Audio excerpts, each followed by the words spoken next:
Assalamualaikum warahmatullahi wabarakatuh. Bismillahirrahmanirrahim.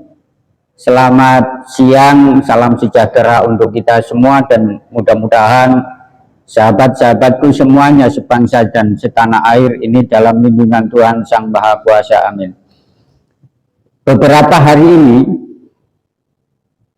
banyak kelompok-kelompok, khususnya kelompok yang diserukan perang oleh Pak Rizik Syihab, ini menuduh dan bahkan memfitnah Gus Fuad Pleret, pengasuh pondok Raudhatul Fatihah Pleret Bantul, ini sebagai PKI, antek PKI, ganyang PKI. Dan bagi saya ini adalah fitnah yang sangat keji sekali, dan ini harus ditindak oleh pemerintah. Kenapa? Karena kalau mengatakan bahwa Gus Fuad Pleret ini sebagai antek PKI, sebagai PKI, ini artinya bahwa mereka itu juga menghina, merendahkan kiai-kiai Nusantara yang sudah jelas kontribusinya untuk bangsa Indonesia ini. Kenapa saya mengatakan bahwa kelompok yang mengatakan bahwa Gus Fuad Pleret itu sebagai PKI, ini artinya merendahkan, menghina ulama-ulama Nusantara yang sudah jelas kontribusinya untuk bangsa ini. Karena kita tahu bahwa Gus Fuad Pleret itu adalah salah satu cucu dari ulama Nusantara, cucu dari Mursyid Thoreko Satoriyah, cucu dari wali kutub di zamannya, yakni Syekh Abdul Rauf.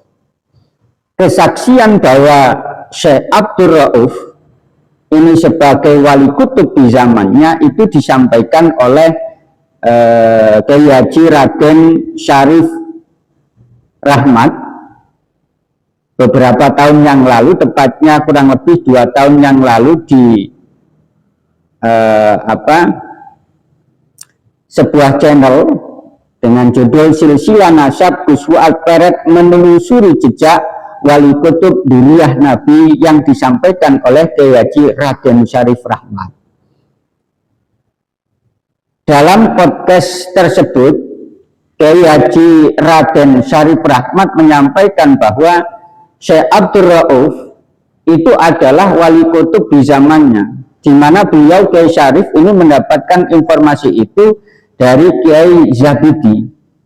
Lah Kiai Zabidi ini dari Kiai Marzuki, Kiai Marzuki ini dari Kiai Romli Giriloyo, dan Kiai Romli Giriloyo ini adalah murid langsung dari Syekh Abdul Rauf, pengamal Thoreko Satoriyah.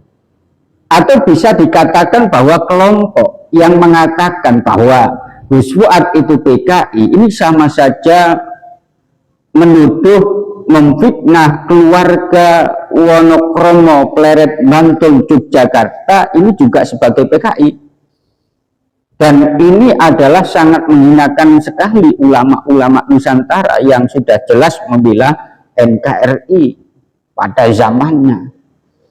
Oleh karenanya, sekali lagi, pemerintah harus lebih bijaksana lagi, pemerintah harus lebih jeli lagi. Siapa kelompok yang sebenarnya ingin menghancurkan NKRI ini, dan kelompok-kelompok yang mempertahankan NKRI ini. Dan kita tahu bahwa Gus Fuad Pleret ini adalah salah satu kiai yang getol banget membela NKRI, terkhusus masalah pemberian gelar pahlawan, sehingga dengan penjelasan dari Gus Fuad Pleret beberapa hari yang lalu. Gus Fuad Pleret dituduh menghina Pak Idrus bin Salim Al-Jufri. Padahal tidak. Padahal kita tahu jelas ya jejak dari Gus Fuad Pleret. Mulai dulu sampai sekarang beliau getol banget membela NKRI ini. Oleh karenanya jangan takut pemerintah ini untuk lebih tegas lagi terhadap siapa-siapa saja kelompok-kelompok yang ingin menghancurkan Indonesia ini. Harus bisa memilih dan memilah. Itu saja yang bisa saya sampaikan. Kurang lebihnya, Assalamualaikum warahmatullahi wabarakatuh.